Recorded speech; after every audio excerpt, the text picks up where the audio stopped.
Honestly, I used to think meat was just protein, no big deal.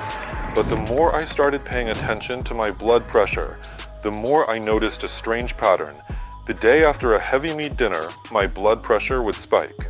And it wasn't a coincidence. I started breaking it down and realized the problem wasn't the meat itself. It was how we cook it and what we eat it with.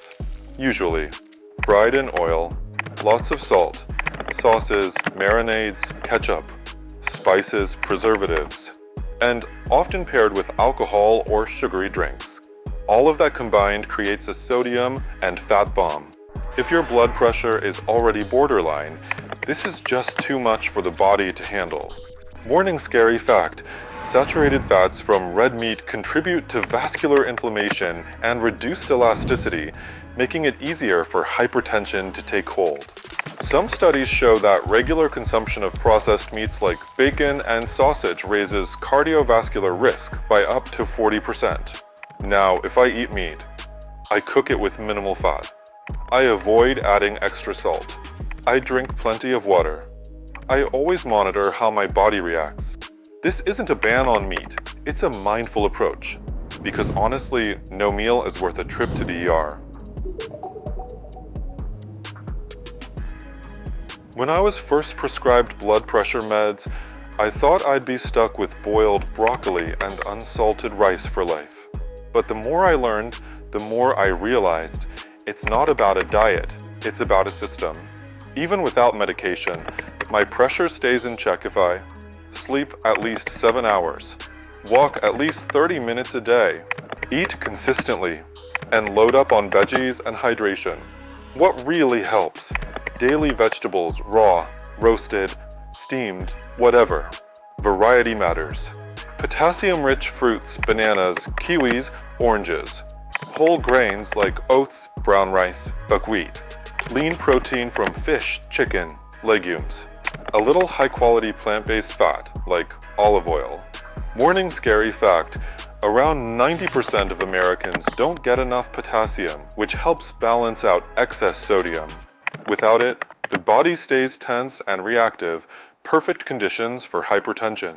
I don't eliminate bad foods completely. If I eat pizza for lunch, I'll have veggie soup and a wok for dinner. It's not strict control, it's balance. I'm not on a diet. I just eat with awareness, and that works better than any rulebook.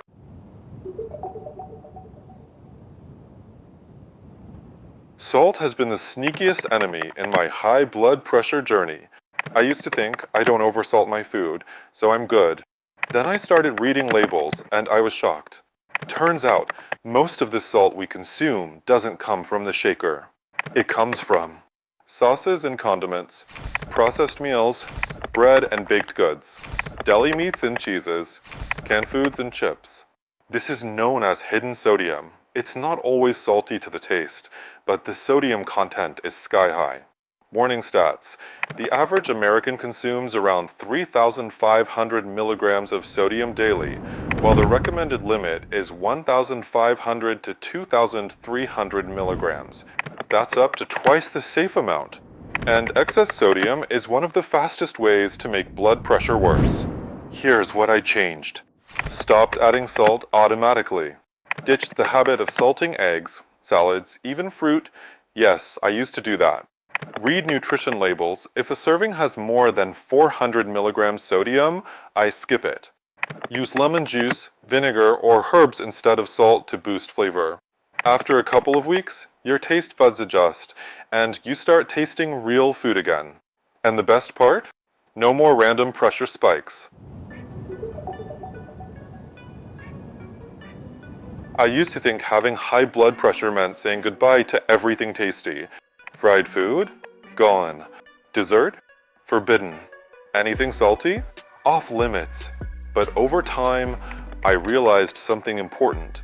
You don't have to cut out everything, you just have to learn how to manage it. Here's my simple approach. I avoid the obviously harmful stuff, processed meats, frozen meals, fast food. Everything else? I eat it in balance. If I have a burger for lunch, I keep dinner light and go for a walk. If I overdo it on the weekend, I make Monday about hydration, veggies, and rest. Warning: interesting fact, harsh food restrictions without understanding often lead to binges, guilt, and going back to old habits. This is well documented in studies on eating behavior. What I've learned is that it's not about what you eat once a week, but what you eat every day. If 80% of my diet is clean, simple food, whole ingredients, veggies, hydration, and some movement, the rest doesn't scare me. This isn't a hypertension diet. It's just common sense living that keeps me feeling good and keeps my numbers in check. When I was first prescribed meds for high blood pressure, my first question was, so no more coffee? The doctor shrugged. If it doesn't spike your numbers, go ahead. So I started my own experiment. I paid attention. Does coffee raise my blood pressure? For me, no, if I drink it wisely. That means not on an empty stomach, not 3 cups back to back, not when I'm stressed or sleep deprived. Now I stick to 1 to 2 cups per day, no sugar. Sometimes I swap in green tea or chicory just to give my system a break.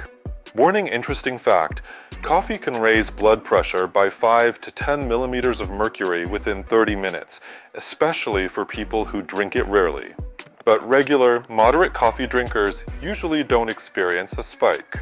What I've noticed, if I'm underslept, even 1 cup makes me anxious, and that alone can raise pressure.